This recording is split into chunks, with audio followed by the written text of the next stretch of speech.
So, hello everyone, welcome back to the channel. This is Kashif Reza and I am a first year MBBS student at AIIMS Patna. In this particular video, I will be talking about कि क्या time table था जो मैंने follow करा अपने drop year में that helped me achieve 666 marks in the NEET 2022 examination and जिससे मुझे एम्स मिला. सो लाइक लुक, जब 11-12 में था तो भी पढ़ाई करता था, तो भी लाइक मेहनत बहुत करता था एंड फर्स्ट अटैम्प्ट पे मेरे 563 मार्क्स आए थे 2021 के एग्ज़ाम में, विच वाज नॉट बैड, काफ़ी अच्छा था. लाइक 17 लाख लोगों ने एग्ज़ाम दिया था, उसमें 38,000 रैंक थी. सुन के बहुत बेकार लग रहा होगा but still a decent rank अगर तुम कंपेयर करो तो 16,60,000 लोगों से आगे. एनीवेज, इस बार जो रैंक थी वो 2000 के अंदर थी, इट वाज 1974. तो क्या था जिसकी वजह से लाइक इतना जंप हुआ, इंक्रीज़ हुआ मार्क्स के अंदर एंड रैंक के अंदर? It was just a time table और एक डिसिप्लिन जिसको मैंने फॉलो करा था पूरे 1 साल. And I want you to know कि तुम्हें क्या क्या चीज़ें फॉलो करनी चाहिए कि तुम भी इस तरीके का कुछ अच्छा रिजल्ट दे सको. देखो, जब हम लोग ड्रॉप लेते हैं सबसे पहली बार तो सबसे पहली चीज़ तो ये है कि ख़ुद को एनालाइज़ कर लेना कहाँ पे तुम्हारे मिस्टेक्स है, कहाँ पे तुम ज़्यादा स्ट्रांग हो, कहाँ पे तुम कमज़ोर हो. उन सब चीज़ों को एनालाइज़ कर लेना कि हाँ मेरी फिज़िक्स ज़्यादा वीक है या मेरी केमिस्ट्री ज़्यादा वीक है, मुझे इन सब चीज़ों पर ज़्यादा ध्यान देना है. और उसके बाद ही अपना टाइम टेबल बनाना शुरू करना. होता क्या है कि हम लोग लाइक जैसे ही लगता है कि यार 500 नंबर भी नहीं आ रहे हैं, है ना, कम मार्क्स आ रहे हैं, ड्रॉप लेना है, सीधे तैयारी शुरू कर देते हैं, सीधे वापस से पढ़ना चालू, वापस से वही 11 स्टार्ट एंड बिल्कुल बिना कुछ सोचे समझे बस पढ़े जा रहे हैं एंड एक टाइम के बाद फिर एग्जॉस्ट हो जाते हैं. फिर प्रॉपर टाइम टेबल तो छोड़ो, कुछ फॉलो नहीं हो पाता. So like through this video I want to say कि मतलब एक आइडियल टाइम टेबल बनाओ एंड उसका अगर 70-80% भी फॉलो करते हो ना, that is more than enough for you. सबसे पहली चीज़ तो ये कि घबराना नहीं है, ठीक है. दूसरी चीज़ ये कि सपोज़ तुम एक टाइम टेबल बनाते हो, अब डिपेंड करता है, देखो it's completely up to you कि तुम सुबह उठ के पढ़ो या देर रात तक पढ़ो, ठीक है. मैंने दोनों कर रखा है. लाइक जब मैं 12th क्लास में था एंड जब लॉकडाउन लगा हुआ था, घर पर था, तो मैं सुबह 3:30 बजे उठ करके फ्रेशन अप होते होते 4 बजे तक, मैं 4 बजे सुबह से लेकर के सुबह 10 बजे तक पढ़ता था. तो अर्ली मॉर्निंग वाला भी फेज़ मैंने देखा है. और जब इस बार जो मैंने नीट दिया था इसके लास्ट क्लास में मैं सुबह 6 बजे सोने जाता था, 7 बजे सोने जाता था. Like I used to pull all nighters, मतलब रात भर जागता था और पढ़ता था. तो ये डिपेंड करता है कि तुम किस तरीके से पढ़ते हो. It's completely up to you. मैं नहीं बोलूँगा कि सुबह उठ के पढ़ना ज़्यादा बेटर है या रात में बेटर है. तुम्हारे सिचुएशंस मुझे नहीं पता है. तुम्हारे सिचुएशंस हो सकता है ये होंगे कि घर पर लोग होंगे या घर पर रहते हो तो रात में पढ़ना ज़्यादा इफेक्टिव होगा. हो सकता है कि तुम कोचिंग ज्वाइन करी होगी, सुबह की कोचिंग होगी तो सुबह उठना रहता होगा, तो तुम हो सकता है सुबह उठ के पढ़ सकते हो. It's completely up to you. कोई उसमें वो नहीं है कि ठीक है रात वाले पढ़ने वाले कमज़ोर होते हैं या सुबह वाले तेज़ होते हैं, मतलब ऐसा कुछ नहीं है. तुम्हें जब अच्छा लगे तब पढ़ो. अब हमें किस तरीके से करना है, सपोज़ हम एक आइडियल शेड्यूल मानते हैं सुबह का, ठीक है. मैं तुम्हें एक एग्जांपल देता हूँ सुबह वाला शेड्यूल, ठीक है. सुबह का ये होता है कि सपोज़ तुम सुबह किसी भी टाइम उठते हो, 5 बजे, 6 बजे, 7 बजे, जब भी तुम्हारा मन है. 8 बजे सुबह नहीं होता, ठीक है. 8 बजे नॉर्मली कोई भी उठ जाता है. हमारी क्लास होती है, हम 5 बजे सो के 8 बजे उठ जाते हैं, ठीक है, कॉलेज में. तो इसलिए कि अगर तुम 5 या 6 बजे उठते हो तो सपोज़ तुम जितने बजे भी तुम्हें उठ के पढ़ाई शुरू करनी है उससे 15 मिनट 20 मिनट पहले उठो. 20 मिनट पहले उठ करके फ्रेशन अप हो जाओ, ब्रश कर लो, ठीक है, मुंह हाथ धो लो एंड प्रॉपर अच्छे से पढ़ने के लिए बैठो. अगर तुम चाहो तो तुम एक वॉक ले सकते हो, ठीक है, या फिर यू कैन मेडिटेट या खड़े होकर के जस्ट अगर सनराइज़ हो रही है तो यू कैन सी दैट, उससे बहुत पॉजिटिविटी फील होती है. मैं करता था, ठीक है, मुझे बहुत अच्छा लगता था. अगर घर पर मम्मी है तो वो तुम्हें लाइक सुबह में ब्रेकफास्ट दे देंगी, या फिर तुम अगर कहीं बाहर रहते हो तो अपने पास लाइक वो केक का पैकेट, बिस्किट का पैकेट ये सब रखो एंड पानी रखो, ठीक है. उतना करोगे इट्स मोर देन इनफ. मैं भी वही करता था. मैं तो ब्रेकफास्ट भी नहीं कर पाता था बिकॉज ऑब्वियसली वहाँ पे कुछ था नहीं करने को. हॉस्टल में रहता था तो खुद से लाइक बिस्किट खा लिया, पानी वानी पी ली तो काम हो जाता था. अगर चाय वाय मिलती है बाहर तो चाय पी लो, ठीक है, फ्रेशन अप हो जाओ, फिर पढ़ाई शुरू करो. पढ़ाई शुरू करना इस तरीके से है कि जो सुबह का तुम्हारा 1 घंटा होगा that should be most productive hour of your entire day. पूरे दिन के अंदर जो भी तुम पढ़ाई करोगे ना वो उसका सबसे ज़्यादा प्रोडक्टिव टाइम वो होना चाहिए, ठीक है.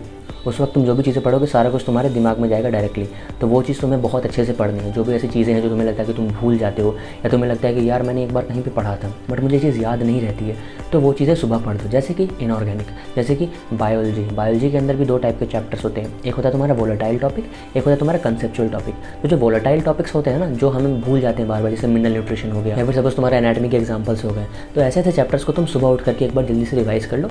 और इनऑर्गेनिक के अंदर जो तुम्हारा एस ब्लॉक हो गया, पी ब्लॉक हो गया, D block, F block and बाकी पीरियोडिक टेबल हो गया, जो भी है तुम्हारे ट्रेंड्स याद करना वो सब सुबह में कर लो, ठीक है. और जैसे नेम्ड रिएक्शंस होते हैं, इंटरमीडिएट्स क्या होते हैं, ये सब अगर तुमने नोट्स बना रखे, शॉर्ट नोट्स बना रखे तो सुबह सुबह इनको रिवाइज कर लो पहले आवर में, तो तुम्हें वो चीज़ जो होगी ना दिमाग में बैठ जाएगी, ठीक है. उसके अलावा क्या करना होता है कि एक प्रॉपर प्लान बनाओ. और ये जो प्लान है ये मैं कह रहा हूँ कि रात में बना के सो, ठीक है. जब हम लोग पूरे रात पे जाएंगे साइकिल में तो हम बताएंगे. अभी इतना ध्यान रखना है कि तुमने पिछले रात को एक टाइम टेबल बनाई होगी जिसके बारे में मैं वीडियो में आगे बताऊँगा. उसे प्रॉपर देखना कि मुझे आज ये चीज़ें करनी है और इस हिसाब से मुझे चीज़ें फॉलो करनी है, ठीक है। तो उसके अकॉर्डिंग तुमने अपनी पढ़ाई शुरू कर दी। एंड प्रॉपर देखो पढ़ने का तरीका होता है, पढ़ने का तरीका ये होता है कि तुम्हारे पास फ़ोन है, टैब है, लैपटॉप है, कोई भी डिवाइस है। जैसे सपोज तुम जिस डिवाइस पे ये वीडियो ही देख रहे हो, फ़ोन, लैपटॉप, टैब जो भी है तुम्हारे पास, उस पर एक ऐप आता है TIDE, टाइड ऐप इंस्टॉल करो। उसके अंदर टाइमर लगाओ, जैसे टाइड हो गया, फॉरेस्ट हो गया, ये सब ना पोमोडोरो ऐप्स होते हैं। पोमोडोरो मतलब क्या होता है कि अगर आप पढ़ाई कर रहे हो तो पढ़ाई शुड बी लाइक कि 30 मिनट अगर आपको पढ़ना है तो 25 मिनट आप पढ़ोगे एंड 5 मिनट का ब्रेक होगा।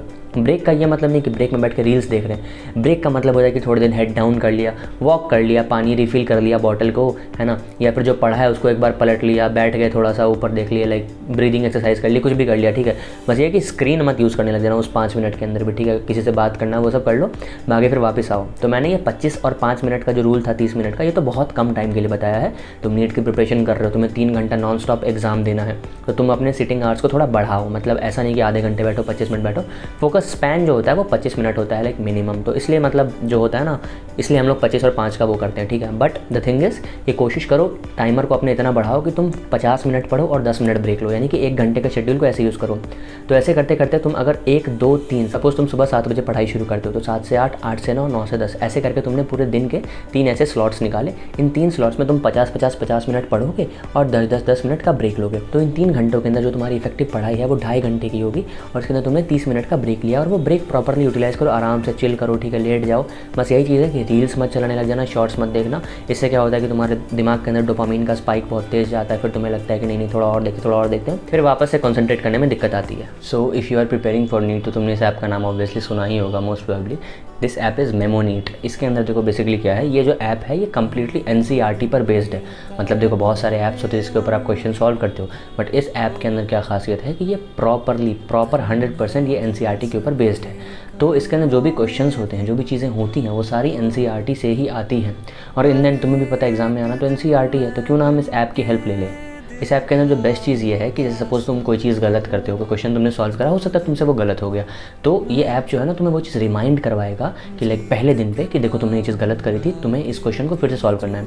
तीसरे दिन पे, 5वें दिन पे, 7वें दिन पे। इट्स नॉट लाइक कि कोई रैंडम नंबर है, ये साइंटिफिकली प्रूवन है कि 1357 रूल होता है, जिसके हिसाब से अगर आपको कोई चीज़ रिपीट करवाई जाए इतने इंटरवल पे तो वो चीज़ आप कभी नहीं भूलते हो। इसके अंदर तुम्हारे नीड्स रिलेटेड मीम्स डाले हुए हैं, ठीक है, क्रॉसवर्ड टाइप के क्वेश्चन होते हैं, ठीक है, तुम्हारा मैच द फॉलोइंग होता है, तुम्हारा जंबल वर्ड्स के फॉर्म में होता है, असर्शन रीजन के फॉर्म में होता है, जो कि 2022 और 2023 में जिस टाइप के क्वेश्चन आए थे वो सारे उस टाइप के क्वेश्चन इसके अंदर इस ऐप के अंदर दे रखे हैं। और लाइक इनफैक्ट तुम जाके वहाँ पे वेरीफाई कर सकते हो, डिस्क्रिप्शन में लिंक है, उससे जाकर तुम वेरीफाई कर सकते हो इसके अंदर कितने क्वेश्चन जो थे कब कैसे आए थे। बाकी अगर तुम इस ऐप का सब्सक्रिप्शन परचेज करते हो and if you use my code Kashif 300 तो तुम्हें 300 रुपये ऑफ हो जाएंगे इसके ऊपर कोड यूज़ करके। एंड जो भी ऐप का लिंक है वो तुम्हारे डिस्क्रिप्शन में दे रखा है, गो एंड चेकआउट। तो मैं तुम्हें टाइम टेबल के साथ साथ ये भी बता रहा हूँ कि किस तरीके से पढ़ना है, क्या क्या टेक्निक्स थे जो मैंने फॉलो करा और मुझसे उससे बहुत फ़ायदा हुआ है, ठीक है। तो सबसे पहला तो होगा ये टाइमर वाला टेक्निक, पोमोडोरो टेक्निक, ये नाम नहीं आता, टाइमर, ठीक है, टाइमर लगा के पढ़ना। दूसरा, लिख के पढ़ना। देखो अब हो सकता है कोई बोल के वर्बली पढ़ता हो, कोई लिख के पढ़ता हो, मुझे दोनों तरीके अच्छे लगते थे, ठीक है। जब मैं कुछ रटता था और जब अकेले में होता था या छत पे वॉक कर रहा होता तो मैं चिल्ला के लाइक बोल के पढ़ता था, ठीक है ना। सपोज़ कि the example of exile presentation are this, मतलब समझ रहे हो ना, ज़ोर से बोल के पढ़ता था, बायोमोलिक्यूल पॉलीमर, ये सब जब रटता था तो ये सब बोल के पढ़ता था। कब, लाइक हम जब मैं अपनी कोचिंग के लाइब्रेरी में पढ़ता था तो शाम में जब सनसेट होने वाला होता था तो मैं छत पे चला जाता था एंड वहाँ से लेकर के जब तक सनसेट होता था तब तक बैठ करके पूरी इनऑर्गेनिक एक बार रिवाइज़ करता था। इनऑर्गेनिक के अंदर जो भी मुझे टॉपिक पढ़ना होता था या ऑर्गेनिक के अंदर वो मैं रिवाइज़ करता था। एंड जब सनसेट ऐसे हो जाता था तो लाइक मुझे अच्छा लगता था वहाँ पर जाके पढ़ना एंड वहाँ पर रिवाइज़ करना चीज़ें, ठीक है। छत पे अकेले टहलते रहता था अपने शॉर्ट नोट्स लेकर के और उसी से पढ़ता था, ठीक है। तो वो हो गया तुम्हारा बोल के पढ़ने का मेथड। एक होता है तुम्हारा लिख के पढ़ना। लिख के पढ़ने का क्या मतलब होता है कि तुम एक रफ कॉपी ले लो या डायरी ले लो, ठीक है, उसके अंदर चीज़ों को लिखो और पढ़ो। सपोज जैसे तुम कुछ भी पढ़ रहे हो, इनफैक्ट फिजिक्स पढ़ रहे हो, तो ना पेन चलते रहना चाहिए। जो भी तुम बोल रहे हो, जो भी तुम याद कर रहे हो ना, उसको लिखते जाओ। कुछ नहीं, अच्छे से नहीं लिखना है, एक प्रॉपर घिस करके बस स्क्रिबल करते जाओ, पेज पे भरते जाओ, लिखते जाओ, ठीक है ना। तो जब तुम अपने हाथों से चीज़ें लिखते हो ना तो वो चीज़ तुम्हारे दिमाग में याद हो जाती है तुम्हें, ठीक है। तो जब तुम अपने हाथों से चीज़ों को लिखते हो ना वो चीज़ तुम्हारे दिमाग में इनबिल्ट हो जाती है, तुम्हें वो चीज़ें याद हो जाती है, ठीक है। एक और चीज़ ये है कि जब तुम लिख करके स्क्रिबल करके पेजेस भरोगे ना और जब दिन के एंड में देखोगे कि यार मैंने आज 20 पेज लाइक इतनी पढ़ाई करी, मैंने इतनी पढ़ाई करी, और जब एक बार पलटोगे ना तो तुम्हारे नज़रों के सामने से चीज़ें जब जाएंगी तो तुम्हें पूरा दिन का रिवाइज हुआ दिखेगा कि हाँ आज मैंने ये पढ़ा। तो इस तरीके से भी फ़ायदा होता है लिख करके पढ़ने का। मैं इसको फॉलो करता था, मेरे लिए काम करता था ये। और हाँ, ये बात होती है कि टाइम टेबल, जैसे मैं टाइम टेबल बता दूंगा कि 5 AM wake up, 5:30 exercise, 6 AM breakfast, तो भाई ये तो मैं तुम्हें बोल दूंगा तो तुम फॉलो थोड़ी कर लोगे। मुझे भी तो मैंने कितने टाइम टेबल्स की वीडियो देखी। ये टाइम टेबल वाले वीडियोस कभी फॉलो नहीं होते हैं। डिपेंड करता है कि तुम्हारी सिचुएशंस क्या है, तुम्हारी कितने बजे कोचिंग है, तुम कब उठते हो, तुम्हारे घर में लोग कितने बजे जागते हैं, वो तो तुम्हें पता है ना। तो उस हिसाब से अपना टाइम टेबल बनाओ और उसको फॉलो करो, ठीक है। मैं कोई टाइम टेबल तुम्हारा बना के नहीं दूंगा कि ये देखो 5 बजे उठ जाना, 6 बजे ये करना, 7 बजे ये करना, ठीक है। वो तुम्हें खुद करना है। अब देखो, जब हम ड्रॉप ईयर में होते हैं ना, तो हम क्या करते हैं कि एक ही सब्जेक्ट पे बहुत ज़्यादा फोकस करते हैं। तो एक सब्जेक्ट पे फोकस नहीं करना है। जब भी फोकस करना है तो फोकस को डिवाइड करो। लाइक कहने का मतलब ये है कि तुम फिजिक्स भी पढ़ो, केमिस्ट्री भी पढ़ो, बायोलॉजी भी पढ़ो, तीनों चीज़ें एक साथ पढ़ो, ठीक है। अब ये डिपेंड करता है। मैंने कई बार ऐसा करा है कि पूरे पूरे दिन फिजिक्स पढ़ी है, बायो केमिस्ट्री नहीं पढ़ी है। तो नॉट बायो केमिस्ट्री, वो तुम फर्स्ट ईयर में पढ़ोगे, बायो एंड केमिस्ट्री नहीं पढ़ी है। तो इट्स लाइक कि ये कोई गलत चीज़ नहीं है कि इसको नहीं पढ़ा तो कुछ गलत कर दिया। इट्स लाइक कि जब तुम तीनों सब्जेक्ट पढ़ते हो ना, तो तुम थोड़ा टच में रहते हो चीज़ों को, ठीक है ना। जैसे हमारी कोचिंग में क्या था ना कि DPP होता था, तो DPP डिपेंड करता था किसका होता है। एंड ड्रॉप ईयर में जब थे तो फिजिक्स, केमिस्ट्री, बायो तीनों के DPP होती थी।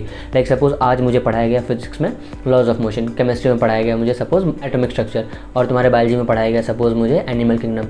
तो अगले दिन जो टेस्ट का पेपर आएगा ना, मतलब क्लास खत्म होने के बाद जो DPP होती है, उसके अंदर वो तीनों चैप्टर के 10 क्वेश्चन होते थे। तो 30 क्वेश्चंस का वो टोटल सेट होता था और वो हम उसे सॉल्व करते थे, ठीक है। तो इट्स लाइक कि आदत थी उस चीज़ के अंदर थे, मतलब क्योंकि नीट के अंदर क्या होगा ना कि तुम्हारे तीनों सब्जेक्ट आने हैं, ऐसा नहीं कि कोई एक ही सब्जेक्ट आएगा और तुम्हें एक ही लाइक आंसर देना होगा, ठीक है। तो इसी वजह से सारे सब्जेक्ट्स को इक्वल इंपॉर्टेंस दो शुरुआत में। और जब तुम्हारा ड्रॉप होता है तो तुम्हें पता होता है क्या मेरा वीक है। धीरे धीरे जो तुम्हारा वीक पोर्शन है उसको थोड़ा टाइम बढ़ा के देते जाओ। एंड शुरुआत में नहीं कि सारा फोकस फिजिक्स पर ही दे दिए और केमिस्ट्री और बायो छुआ भी नहीं है, ठीक है ना। तो टेस्ट में तुम्हारे नंबर कम आएंगे क्योंकि शुरुआत तुमने पढ़ी नहीं। तुम अपने प्रीवियस नॉलेज के बेसिस पर सोच रहे थे कि तुम टेस्ट में अच्छे नंबर ले आओगे, अभी सिर्फ फिजिक्स कर लेते हैं, बाकी बायो बाद में करेंगे। तो क्या है ना कि ऐसा होता नहीं है, ठीक है ना। इन द एंड तुम्हें फोकस तीनों सब्जेक्ट पे करना है और तीनों को इक्वल इंपॉर्टेंस देनी है। और जो वीक है उस पर धीरे धीरे अपने फोकस को बढ़ाते जाओ। एंड लास्ट आते आते वो तुम्हारा इतना स्ट्रांग हो जाएगा कि बाकी जो तुम्हारे 2 ये रह गए हैं तुम इनको कवर अप कर लोगे, ठीक है। अगली चीज़ जो है वो ये है कि टेस्ट स्किप मत करो, ठीक है। तैयारी कितनी भी बेकार हो, टेस्ट स्किप मत करो। मेरे साथ एक प्रॉब्लम ये थी कि मैं टेस्ट के एक दिन पहले, संडे को टेस्ट होता था, तो मेरे सैटरडे सिंड्रोम्स होते थे, ठीक है। सैटरडे सिंड्रोम्स ये होते थे कि मैं बहुत रोता था टेस्ट से पहले, ठीक है ना, कि मेरा क्या होगा नहीं होगा, ठीक है। मेरे लकीली कुछ फ्रेंड्स थे जो मुझे लाइक बहुत संभालते थे इस पॉइंट ऑफ टाइम पे। उनके पास जाते कि कॉल पे रोते रहता था क्या होगा नहीं होगा। घर पर भी बहुत ही करता था कि अगला टेस्ट तो नहीं दूंगा, अगला टेस्ट तो नहीं दूंगा, मेरी सेकेंड रैंक आ जाएगी। आई नो सुन के ऑकवर्ड लग रहा होगा, बट मेरे लिए तब का डर वो था, ठीक है। डिपेंड करता है ना, जब 11th-12th में थे तब का डर ये था कि यार 500 नहीं आएंगे तो क्या होगा। तब का डर ये था कि 700 नहीं आएंगे, अगर सेकंड कर गया तो क्या होगा। तो उसके लिए मैं रोता था, ठीक है। डिपेंड करता है। Anyways time changes. So it's like कि ऐसा था, ठीक है। मेरे सिंड्रोम होते थे, बहुत मूड स्विंग्स होते थे, बहुत ज़्यादा परेशान रहता था। लेकिन इन द एंड यही है कि टेस्ट देकर आना है। कितना भी रोता था सारे टेस्ट देता था। आज तक पूरे टेस्ट में 2 या 3 टेस्ट छोड़े होंगे मुश्किल से, ठीक है ना। उस पर भी बहुत डांट पड़ा मेरे को, ठीक है ना। तो टेस्ट नहीं छोड़ना है, ठीक है। टेस्ट बिल्कुल भी नहीं छोड़ना। टेस्ट छोड़ना बहुत बड़ी गलती है। खुद की कमज़ोरी, खुद की तैयारी ना है उसको, ठीक है। चीज़ों से भागो मत। इन द एंड अगर आज तैयारी नहीं है तो कल वाले टेस्ट में भी तुम्हारी तैयारी नहीं हो पाएगी। सो जितने आ रहे हैं, जितना भी पढ़ के गए टेस्ट दो, टेस्ट मत छोड़ो। देखो, जो अगली चीज़ अपने टाइम टेबल के अंदर इंक्लूड करना है वो ये है कि थोड़ा सा एक्सरसाइज करना। मुझे लोअर बैक की प्रॉब्लम हो गई थी, जो कि आज भी है। Like I can't sit for long hours because like back में मेरे पेन होने लग जाता है, ठीक है। इट वॉज बिकॉज कि मैंने इतने टाइम तक लाइक लगातार 6-6 घंटे तक बैठे हुए हैं चेयर पे, 8-8 घंटे तक बैठे हुए हैं, मूव ही नहीं कर रहे हैं। इससे ये होता था कि बैक पे बहुत प्रेशर पड़ता था। मैं एक्सरसाइज वगैरह तो करता नहीं था, तो बैक में बहुत ज़्यादा पेन शुरू होने लग गया। और इतना पेन होता था कि मैं पढ़ नहीं पाता था, ठीक है ना। समझ रहे हो ना कि मतलब डे टू डे में एक्सरसाइज करो, रनिंग करो, या जो भी तुम्हें अच्छा लगता है थोड़ा सा वो करो, ठीक है। स्पेस दो खुद को। देखो, मोटिवेशन जो होता है ना, मोटिवेशन तुम्हें खुद के अंदर से आती चीज़ है, ठीक है ना। मतलब ऐसा नहीं होना चाहिए कि मतलब मोटिवेशन के लिए बार बार जाके कोई वीडियोज़ देख रहे हैं या फिर कुछ ऐसा फॉलो कर रहे हैं, ठीक है। करो, एक आध बार देखने में कोई बुराई नहीं। मैं भी देखता था, संदीप महेश्वरी हो गया या जो भी तुम्हें अच्छा लगता है, ठीक है। लेकिन मेरा ये कहना है कि जब सुबह सो करके उठो या जब पढ़ रहे हो या इनफैक्ट जब ब्रेक लेते हो ना, तो ऐसे ऐसे गाने सुना करो। और लाइक ऐसे हल्के हल्के गाने नहीं, थोड़े लाइक ऐसे पंपिंग गाने होते हैं ना जिनमें लाइक बीट्स होते हैं अच्छे अच्छे, वो सुनो, ठीक है ना। स्पेशली जब तुम फिजिक्स वगैरह कर रहे हो, तो जब कुछ पढ़ रहे हो तो सॉफ्ट बीट्स वाले गाने सुनो, लाइक लोफाई बीट्स जो होता है उस टाइप के गाने सुनो। होता है कि उनमें लिरिक्स नहीं होता ना, लाइक सिर्फ हिप हॉप बीट्स होते हैं, चिल मूड वाले, ठीक है ना। वो सुनते हो तो लाइक तुम्हारा दिमाग थोड़ा रिलैक्स रहता है, फिर तुम अच्छे से पढ़ाई कर पाते हो। और लाइक जब फिजिक्स कर रहे हो या फिर तुम ऐसा कुछ टहल रहे हो, वॉक कर रहे हो, रन कर रहे हो, तो एग्रेसिव गाने सुनो। एग्रेसिव गाने का मतलब क्या होता है, इससे थोड़ा सा एड्रेनलिन रश होता है बॉडी के अंदर। समझ गए हो ना मैं क्या बोलना चाह रहा हूँ। सो इट्स लाइक कि वैसे वैसे गाने सुनो, ठीक है, इफ़ यू फील। एंड जब भी लाइक शाम में हम लोग छत पे खड़े होते थे, लाइक मैं अकेले खड़ा रहता था छत पे, चेयर के ऊपर के चढ़ के जब सनसेट हो रहा होता था तो देखता था। एंड लाइक ये वाला गाना सुनता था, अनस्टॉपेबल, मैंने लाइक पूरे शहर को देखता था, मुझे लगता था कि मतलब आई नो ये सारी चीज़ें वियर्ड लग रही होंगी, बहुत क्लीशेड लग रही होंगी, बट हाँ मेरे लिए वो चीज़ें वर्क करती थी। I used to look around and I used to feel कि यार यहाँ पर लोग मुझे नहीं जानते, बट एक टाइम होगा जब हर कोई जानेगा मुझे। सो हाँ, दैट इवेंचुअली केम ट्रू कि मतलब इतना ज़्यादा like I am a very big believer, मतलब चीज़ों में बिलीव करता था कि लाइक हाँ मेरे साथ अच्छा होगा, मेरे साथ ये चीज़ें होंगी। लाइक सपोज़ रोड पे भी चल रहे हैं तो जहाँ पे भी लाइक ऐसे पोस्टर्स लगे होते थे, बिल बोर्ड होते थे, तो मुझे लगता था कि यार एक दिन ना मेरी एक फ़ोटो होगी यहाँ पर। एंड इवेंचुअली वो सच हुआ, ठीक है। जहाँ जहाँ पर मैंने सोचा था, एंड मैं अपने दोस्तों को टेक्स्ट करता था कि लाइक देखो यहाँ पर मेरा फ़ोटो होगा, यहाँ पर मेरी फ़ोटो होगी, एंड बाद में वो सच हुआ, वहाँ पे मेरे फ़ोटोज़ भी हुए। तो इसको कहते हैं अफर्मेशन। चीज़ों को अफर्मेशन करो कि लाइक समझ रहे हो ना, अफर्मेशन इज़ लाइक कि खुद के बारे में पॉजिटिव चीज़ें बोलना कि मेरा सिलेक्शन होगा, मेरा सिलेक्शन होगा, मेरा सिलेक्शन होगा। मैनिफेस्टेशन इज़ कि आप चीज़ें मैनिफेस्ट करते हो कि एक दिन ऐसा आएगा कि जब मेरा पोस्टर यहाँ पे लगा होगा, एंड कल को वो चीज़ें सच हो जाती हैं, ठीक है। तो अफर्म करो चीज़ों को, मैनिफेस्ट करो चीज़ों को, और लाइक पॉजिटिव डायरेक्शन में रह करके मेहनत करते रहो, है ना। एंड दिन भर में कोशिश करो हाइड्रेटेड रहो, ठीक है। एंड टाइम से सो, टाइम से उठो। अपनी स्लीप को कट करने की ज़रूरत बिल्कुल भी नहीं है, जितना नींद ले सकते हो उतनी नींद लो, ठीक है। घबराओ मत, जितना वक्त है अच्छे से यूटिलाइज़ करो, बहुत टाइम है, ठीक है। प्रैक्टिस करो, बहुत ज़्यादा क्वेश्चन प्रैक्टिस करो। एंड आई नो कि लाइक ये वीडियो किसी प्रॉपर स्ट्रक्चर में नहीं जा रहा है कि सपोज़ मैंने टाइटल दिया होगा टाइम टेबल के बारे में, एंड टाइम टेबल के बारे में तो चीज़ें हैं नहीं। द थिंग इज़ कि टाइम टेबल तुम्हें खुद बनाना है, एंड मैं तुम्हें वो एक्स्ट्रा चीज़ें बता रहा हूँ कि that you should inculcate in your preparation, ठीक है। अपनी तैयारी के अंदर सारी चीज़ें डालना, इससे तुम्हारी प्रिपरेशन बहुत इंप्रूव होगी। जब भी पढ़ो तो लाइक ऐसा ईयरफोन्स लगा करके पढ़ो, गाने नहीं चलाओ तो भी दिक्कत नहीं, बट ईयरफोन्स लगा के रखो, ताकि अगल बगल वाले को लगे कि तुम गाना सुन रहे हो, डिस्टर्ब ना हो। मैं यही करता था लाइब्रेरी में, ईयरफोन्स लगा के बैठता था, लोगों को लगता था कि यार गाना सुन रहा है, कैसे बात करें। मेरे बगल में मेरे दोस्त बात कर रहे होते थे, उन्हें पता भी नहीं होता था कि मैं गाने नहीं सुन रहा हूँ, ठीक है। आई एम सॉरी अगर कोई देख रहा है तो, ठीक है, मतलब करना पड़ता था यार, कांट हेल्प। फिर बहुत टाइम चला जाता था। क्लासेस प्रॉपर्ली करो, क्लासेस मत छोड़ो, है ना। एंड जो भी चीज़ें तुम्हें लग रहा है इंपॉर्टेंट है ना, उन सब चीज़ों को करो, है ना। एंड टाइम वेस्ट मत करो, डिस्ट्रैक्ट मत हो। सोशल मीडिया छोड़ सकते हो तो छोड़ दो, है ना। एंड चैनल को सब्सक्राइब करो, बिकॉज चैनल जितने लोग भी वीडियोस देख रहे हैं उनमें से 78% लोगों ने सब्सक्राइब नहीं कर रखा है। सो या लाइट्स देख रहे हो, इधर रेड लाइट इधर ब्लू लाइट, तो थोड़ी मेहनत लगती है, ठीक है ना। So like it will take you 2 to 3 seconds subscribe करने में। बाकी इन द एंड यही कहूँगा कि जो टाइम टेबल है उसको प्रॉपरली फॉलो करो, एंड हो जाएगा, ठीक है ना। एक डिसिप्लिन वे में रहो। तुम ये चीज़ सुना होगा तुमने कि discipline can take you places where motivation can not, and obsession can take you places where discipline can not. मतलब ये है कि तुम मोटिवेट हो कि हाँ मेरे को पढ़ना है, लेकिन डिसिप्लिन नहीं है तुम में। तुम्हारे अंदर आग है कि मुझे पढ़ना है, बट तुम डिसिप्लिन नहीं हो, तो तुम उस जगह पे नहीं पहुंच पाओगे। और अगर तुम डिसिप्लिन हो, और तुम डिसिप्लिन हो कि हाँ रोज़ सुबह उठते हैं, रोज़ क्लास करते हैं, रोज़ पढ़ते हैं, वो अलग चीज़ है। और एक होता है ऑब्सेशन कि नहीं मेरा सिलेक्शन होगा, मुझे चाहिए, मुझे नहीं पता, मुझे एम्स में ही जाना है किसी भी हालत में, ठीक है ना। सबको चिल्ला के मत बताओ कि मुझे एम्स दिल्ली निकालना है, या मुझे एम्स पटना जाना है, या किसी भी एम्स में जाना है। अपने दिमाग में चीज़ों को रखो, एंड अपने दिमाग के अंदर चीज़ों को बिल्कुल लाउड रखो। जब भी तुम पढ़ रहे हो तुम्हारे दिमाग में वो चीज़ें बिल्कुल क्लियर होनी चाहिए, विजन एकदम क्लियर सामने होना चाहिए कि हाँ मुझे ये काम करना है, ख़त्म बात।